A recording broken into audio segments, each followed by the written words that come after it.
Well, I love this story of Jesus out in the desert, out in the wild, getting muddy and messy, getting dirty and dusty, fasting and praying. You know, we call Jesus human and we call him divine, but it's all of him out there in the wilderness, getting marked with its dust, just as we will be in a little bit. As many of you know, it's the tradition in this church to receive our ashes on the first Sunday of Lent rather than on Ash Wednesday. Well, Jesus is out in the desert and he's preparing for his ministry of love and of hope. And to do that, he heads out into this wild place. Heads out without provisions. When was the last time you headed out to the wild without provisions? Have you ever been out in the wild without provisions? Without anything but the clothes on your back?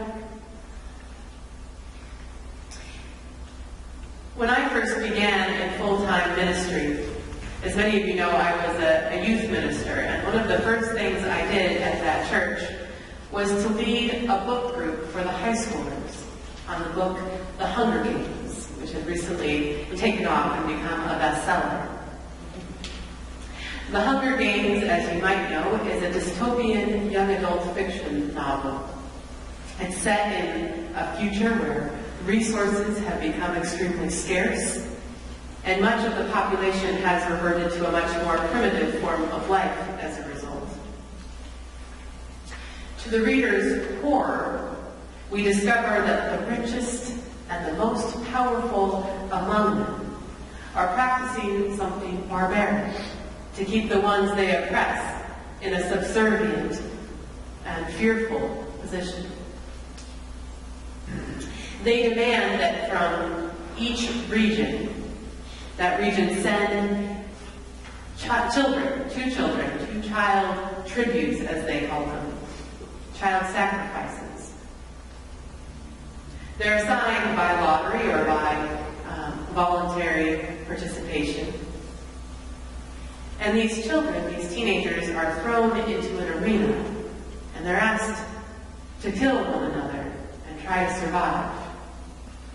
And the one who survives, of course, has more than enough resources for the rest of life. Well, this arena, it's an extreme version of the natural wilderness. It's where survival and avoiding death are everything. You may remember the arenas of the gladiators. The same arenas that early Christians were thrown into when they were being persecuted. In an arena like that, out in the wilderness, with no provisions,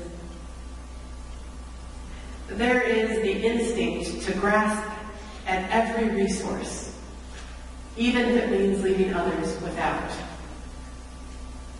There's the instinct to make allegiances that will give you more power and dominance and protection, even if it means getting in bed with the devil.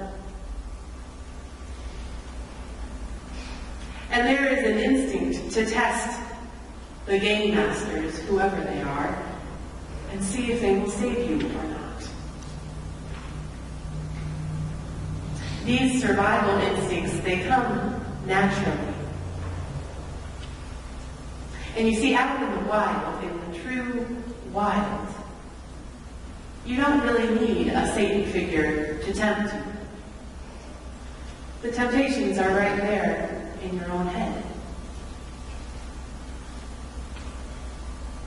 The choices that Katniss, the main character of the Hunger Games, has to make are whether or not to kill, whether or not to give in to this kill or be killed mentality. Will she live in fear and these survival instincts, or will she live fearlessly in the face of death? Will she engage in the exhausting work of resistance? Will she walk through that arena with integrity, following love and hope instead? I don't want to spoil too much about the books or the movies if you haven't read or seen them yet. But in those moments when Katniss decides to live fearless of death, death loses its power. And the ones who are controlling this arena that she finds herself in, they lose their power too, because she stops playing their game. She is free to follow love. She is free to listen to her compassion for others. You know, perhaps Jesus knew that he would need that kind of freedom for the ministry he was planning to enter.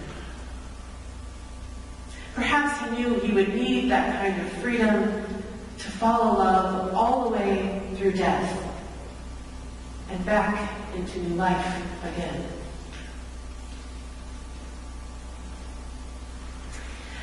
Lent, this time of year that we cycle back to year after year and hopefully go deeper and deeper every year.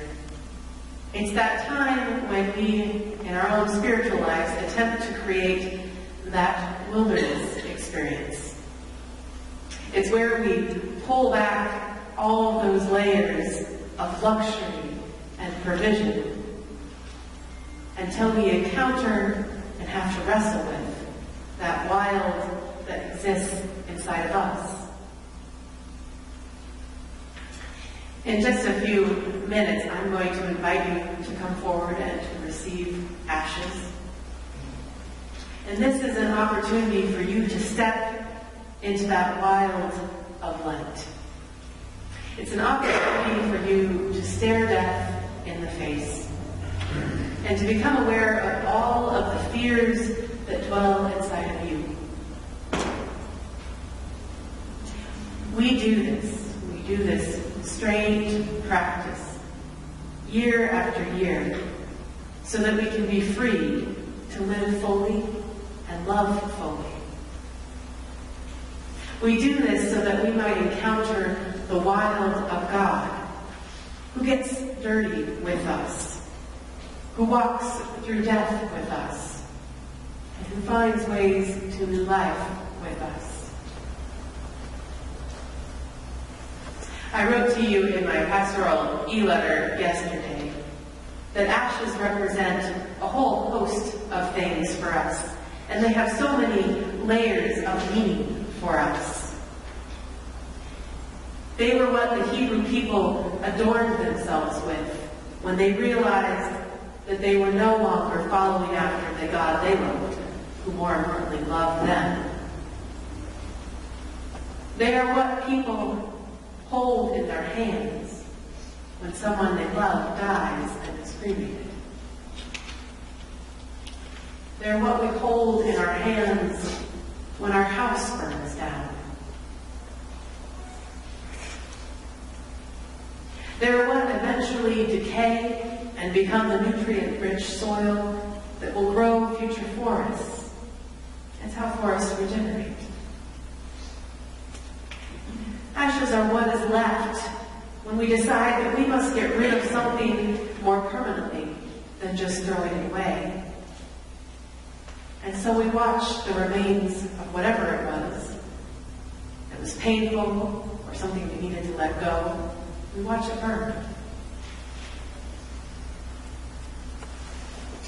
Ashes are also what happens to our flesh when we are bleeding or when our bodies have been broken open and the surgeon goes in and tries to cauterize the area and seal off the wound. So this invitation to receive ashes is an invitation to repent, yes, but also an invitation to remember your mortality. To remember the mortality of all creatures. Every person sitting here in this room, every person you love, every person who is an enemy to you. It's an invitation to touch the stuff of the earth out of which we are all made, and to feel on your body the mark of death and of grief and of loss. A mark which also carries with it the hope of new life, the hope of healing and wholeness. We mark the ashes on foreheads and a cross.